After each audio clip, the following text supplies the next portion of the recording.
Hey guys, Zack here, and welcome back to another action figure review, and today we'll be taking a look at the Jurassic Park 30th Anniversary Electronic Real Feel Tyrannosaurus Rex. I never thought in a million years Mattel would make a figure like this. I mean, a real feel T-Rex I feel like they could have done, but I never expected them to do like a whole like Kenner homage. Like, not only do we have this figure that's very clearly based on the Red Rex from the original Jurassic Park toy line, they also released a set that includes Dr. Grant, who's colored off of the original Kenner toy, as well as a Gallimimus figure that's based on another original Kenner toy. We also got an Ian Malcolm figure based on the Lost World Kenner Ian Malcolm figure that comes with a Dilophosaurus that's colored off of the original Kenner Dilophosaurus, and we even have a vehicle. We have a repaint slash retool of the Ford Explorer that's painted based on the Series 2 Jungle Explorer that comes with a Scutosaurus for some reason. I don't know why that's the thing, but anyway, it should have been a Raptor, but that's besides the point. But yeah, unfortunately, I don't really have any of those. I only have the T-Rex so far, and I only plan on, sticking with the T-Rex. I might get Dr. Grant and Dr. Malcolm at some point down the road, but for right now, I was just really excited to get this T-Rex. Like, you don't understand. I haven't been this excited about a Mattel Jurassic Park figure since the line first, started all the way back in 2018. So, yeah, this thing I was very excited for. I still bought, Jurassic World figures after 2018, but I don't know, I didn't really get that rush as I used to. I didn't really get excited about buying them. I was just kind of like, oh, cool. A new Jurassic World toy. Nice. But no, this figure, I was over the moon excited. Like, you have no idea. So, yeah. Anyway, I've been rambling on for far too long. Let's just get into this review. I'm sorry. Like, before I talk about the figure, I have to talk about this. Even the packaging is a very blatant, like, homage to the original, like, Kenner Jurassic Park packaging. Because, like, all the colors are similar. Like, you have the silhouette of all the trees and the gate there, the classic JP logo here, the yellow Jurassic Park logo, 93 Classic, and I'm sorry, this is beautiful. Like, I know this is just the packaging, but, like, this just looks amazing. Granted, I will say, I would have preferred the packaging here to be more closed, like the original Kenner line, and not really open like it is now.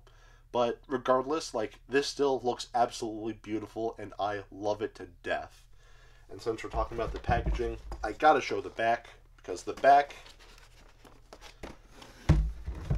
also looks very nice. Again, we have a nice picture of the figure here in this nice little, clearly, like, it was just photoshopped in, but a nice little, like, diorama here. We have all the features here, real feel, and all the other figures you can get in the line. Just very reminiscent of the original, like, Kenner toy line. And I can't stress this enough. This is, like, actually beautiful. Like, you have no, like, this is the first time I've been excited about a Jurassic Park, like, Mattel figure since, like, the line started. So this is beautiful. Alright, now going to the actual figure. Now, I will take a quick look at the paint, and the painting on this figure is very nice. So let's take a closer look at it. So, as you can see right off the bat, most of this figure is casted in this reddish color, which I think looks very nice, very reminiscent of the original Red Rex, which obviously is what this figure is kind of trying to be based on, but anyway, let's just move on. On the face here, going down all the way to the back here, we have this nice patterning going on, which looks great. It's even on the legs here, and it's nicely airbrushed, and it just looks very nice here. It stops here, unfortunately, and yeah, the rest of the tail is just blank, which I'm not going to lie, that is pretty distracting. But the rest of the painting on the body here, it looks great. Of course, the underside of the figure here is painted this nice shade of green, which, again, very reminiscent of the original Kenner Red Rex. And, again, it just kind of stops there, which is, I'm sorry, that's really frustrating to me. Like, honestly, if the stripes continued down and, like, the green underneath the tail continued down, like, this would have been, like, perfect. But instead, it just looks kind of bland at the end here, and it's a little upsetting, but not the end of the world, because, like I said, like, overall, like, the rest of the painting here looks very nice. So, yeah. Anyway, the eyes here are painted this Nice neon like greenish yellowish color, which I think looks nice, and the pupils are painted black. The teeth here are casted in this nice whitish yellowish color, which looks very nice. And again, the inside of the mouth here, just a nice pink coloration here, which again does look good.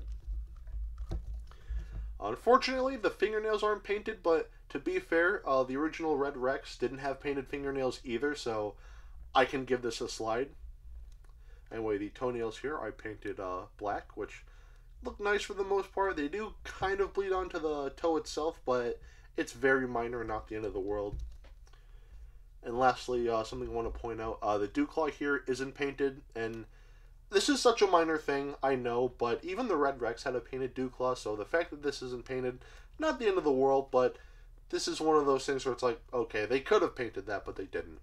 But like I said, it's not the end of the world whatsoever. So, yeah. That's pretty much it for the painting on this figure. Besides the tail not being fully painted, like, if the tail was fully painted, the painting here would have been perfect. Also, paint the dew claw. But, yeah, besides that, those are just a few minor things. Overall, the painting here is very good. Very, very, very good. Very eye-pleasing, and I don't know what else to say. The painting here is just very nice. So the painting on this figure, I'd say definitely gets a pass. Now, we'll take a look at the articulation. And the articulation on this figure is, it's pretty nice. So we'll take a closer look at that. The upper jaw can move upwards like so. And the bottom jaw can move downwards like so. So you can have this ridiculously, mouth that's just... This is open too wide, I'm sorry, but you don't have to display it like this. You can display it like this, and automatically, that looks way better in my opinion. So, yeah. Anyway, the arms can move 360, and they can move outwards, like so. And same with the legs here. The legs can move 360, and they can move outwards, like so. Also, for some reason, the feet are on swivels, or... I know why the reason. It's so that this figure can fit in the packaging, but I don't understand why they can't just make the packaging just slightly wide enough to fit this thing without adding the joints here. I don't get it, but, it is what it is. So, yeah. That's pretty much it for the main points of articulation on this figure. However, this figure is electronic, so we do have some sound effects. So there's a button that's hidden right here, so if you push down...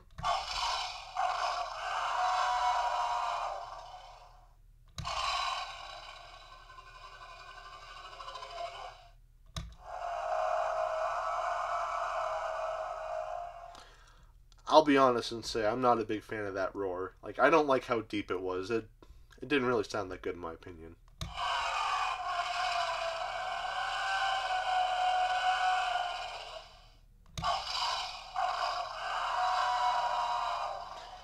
In total, this figure has about 5 sounds, which, some of them I feel like sound a little too deep and it just sounds like kind of off. Like, I don't know, I feel like they could have found, like, better sounds to use for this figure, but overall, the fact that there are electronics on this figure is still really cool, and yeah, I like how the button is very cleverly hidden, like, underneath the skin here, so that you don't really see it at all, so yeah, that's pretty much it for the electronic sounds. This figure does have one last gimmick, which, honestly, is probably my favorite gimmick with this figure. I love this thing so much, in case you couldn't tell, but, yeah, but anyway, if you open up the mouth, like so, and you take a little figure, I have this little collect a Velociraptor here, and basically what you do is you just stuff the raptor down his throat, like so, and underneath there's a slot, or a little slit there, so if you open that up, you can retrieve your little raptor figure, which is not too dissimilar to the original Kenner Bull T-Rex from the Lost World. So not only is this figure paying homage to the Kenner Red Rex, but it's also paying homage to the original Kenner Bull T-Rex too, which is so cool, it's not even funny. I love this thing. I'm so sorry, I keep saying, broken record at this point, but I absolutely love this thing. I forgot to talk about this when talking about the articulation, but really quick I just want to say, The leg here can open up like so, and you can see this new scan code that's for this app that I admittedly don't use. I will say this, I do miss when the scan logo was like, below the foot. However, I think it's cool here because this is also a homage to the young T-Rex, cause with the dino damage piece, how that was removable. So, yeah, I think that this is a really cool little thing. So this little bit here also really adds to the articulation part of this figure. So, yeah. And that's pretty much it for all the bits of articulation and all the gimmicks with this figure. And there is a lot here. There is so much here. It's actually it's honestly really impressive how Mattel was able to cram like so many like different gimmicks into this guy. Like the points of articulation included, like that's already nice. But then you throw in electronic sounds, and then you throw in, the thing like the original Bull T-Rex that you put a smaller figure down its throat and you can pull it out through its stomach. It's just, this thing is so cool. So the articulation here, I'd say definitely gets a pass, no question. Now I'm gonna quickly take a look at the sculpt, and the sculpting on this figure is nice for the most part, though this is where my excitement kind of starts to die down a little bit. For the most part, the sculpting here looks nice. The head looks great. I think the body itself looks great, and even the legs look great. The only two things that really bug me here, I think the feet are way too big, and I think the tail is way too short here. It doesn't look horrible, mind you, but for me at least, it's still very noticeable, and it's just frustrating to me, because this has been a problem with Mattel figures since the line began. Like, figures have always had huge feet, and the tails have always been just way too short. And even like 5 years later, it's like, this is still a problem. I remember, I don't know if it was Collect Jurassic, but I remember someone, when Mattel's Jurassic World line turned 2 years old, I remember someone made a video where they said, like, guys, trust me, like, Mattel they can hear your input, and they're definitely trying to improve their products. And it's like, are they though?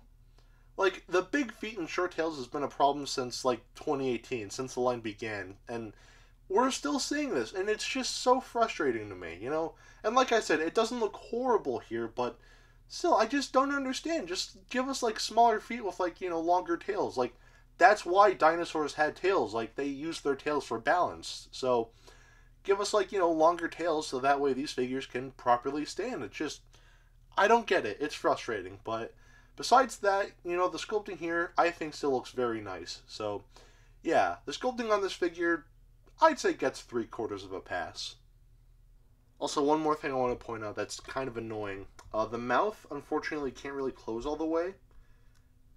So, it just, like, even when the mouth is closed, like, it's still, like, kind of open, and that's a little annoying, but still, it doesn't take away at all. The sculpting here still gets 3/4 of a pass, but so this is something that I just forgot to point out earlier, so I'm talking about it now. Thank God for editing. Now, we'll take a look at the detailing, and the detailing on this figure is very good. Usually Mattel does a good job with the detailing, so that shouldn't really be a surprise here, but let's just take a closer look here. So, starting off at the head here, we can see all the little, like, bits of, like, creases in the face here, and all the scales and everything like that are detailed beautifully. Especially on the bottom jaw here, all the bits of scaling here is just very beautifully detailed. The teeth, they could look a little better, but they still don't look horrible. But the inside of the mouth here, we do have a lot of really nice detailing, like the roof of the mouth there, and even the tongue there. The neck here has a lot of really nice, all the creases look very nice, and the bit of musculature here, again, very solid. And this continues throughout the body here, again, just a lot of really nice musculature, and all the creases and like wrinkles just very nicely defined. And even the arms here, a lot of really nice musculature here, and just a lot of really nice detailing. The detailing here overall just looks very good. And same with the legs here, again, just a lot of really nice musculature, like on the side of the leg here, and just a lot of really nice bits of like creasings and like wrinkles and all that. And the calves here, again, just detailed very beautifully. And these ridiculously long feet are detailed pretty nicely as well. There is a noticeable seam here, but still, all the bits of scaling on the toes here Looks great. Going to the tail, again, just a lot of really nice detailing. This abnormally short tail. All of the, wrinkles and creases and whatnot are detailed just beautifully. And yeah, the underside of the figure has a lot of really nice detailing as well. Yeah, usually, as far as like the Jurassic Park T-Rex goes, there's usually a bit of like almost like crocodilian-esque scaling here, but they didn't include that here, which, to be fair, that's been a problem with like a lot of like Mattel's Jurassic Park T-Rexes for a while, so complaining about this now wouldn't really make a whole lot of sense, but it would have been nice if they included that. So, yeah. And even the underside of the jaw here, just a lot of really nice detailing. So, yeah. That's pretty much it for the detailing on this figure. And the detailing here, I think, is very good. So, the detailing on this figure, I'd say definitely gets a pass. Now, we'll do some size comparisons. And first and foremost, here we have the original Kenner Red Rex. And you know what? I'll say this. As much as I love this new Mattel Red Rex, you just can't beat the Kenner one. Like, this guy right here will always be my favorite Jurassic Park figure, like, ever. Even last year when I said the Hammond Collection T-Rex is better, I still love this guy more. Like, if I was held at gunpoint and I was forced to give up either this guy, this guy right here, or the Hammond Collection T-Rex, I'd give the guy with the gun the Hammond Collection T-Rex in a heartbeat. Like, no question. I still absolutely love this thing to death, but I digress. Anyway, speaking of the Hammond Collection T-Rex, here is the San Diego Comic-Con exclusive Red Rex right here. Here we have the Beasts of the Mesozoic, Walking with Dinosaurs Kickstarter exclusive T-Rex. And of course, here we have Dr. Billy Grant and some hand sanitizer. And I do think that Dr. Billy Grant scales very nicely with this T-Rex here. So at the end of the day, yes, you should get this figure. Like, I'm not even going to ask the question. Like, this figure is absolutely amazing, and I love it. A couple of minor things I would have done differently. It would have been nice if the tail was longer, and it would have been nice if the feet were smaller. Also, it would have been nice if the paint continued all the way to the end of the tail and just, not stopping halfway through. And, a couple of minor things like that. Also, the sounds, I think are a little too, like, deeply, like, pitched. It would have, like, I feel like different sounds would have been nicer, more like, Jurassic Park accurate roars, but, I digress, minor things like that. But overall, yeah, I still absolutely love this thing. Like, as someone who's a Kenner fanboy like myself, this figure is just a huge love letter to Kenner fanboys like me. Because, like, this figure, not only is it, like, a beautiful homage to the Red Rex, but there's also a little bit of a Bull T-Rex here from the Lost World, and even a little bit of a young T-Rex with the little dino damage bit on the side of the leg there. So, yeah. Overall, if you're a Kenner fanboy like me, I definitely recommend that you pick this figure up, because this thing is absolutely amazing, despite some minor problems. As far as price tags go, this figure is about $50, which it would have been nicer if this figure was closer to $40, but still not the end of the world, because this thing is still absolutely amazing and I love it. So, yeah. With that said, definitely pick this figure up if you can, because, in case you couldn't tell already, yes, this thing is amazing, and, well, if you haven't picked it up already, I'm sorry, that should be illegal. Like, you should be arrested. This thing is amazing, but I digress. Anyway, that is it for today. Have a great rest of your week, and I will see you in the next video. Peace, Zack out.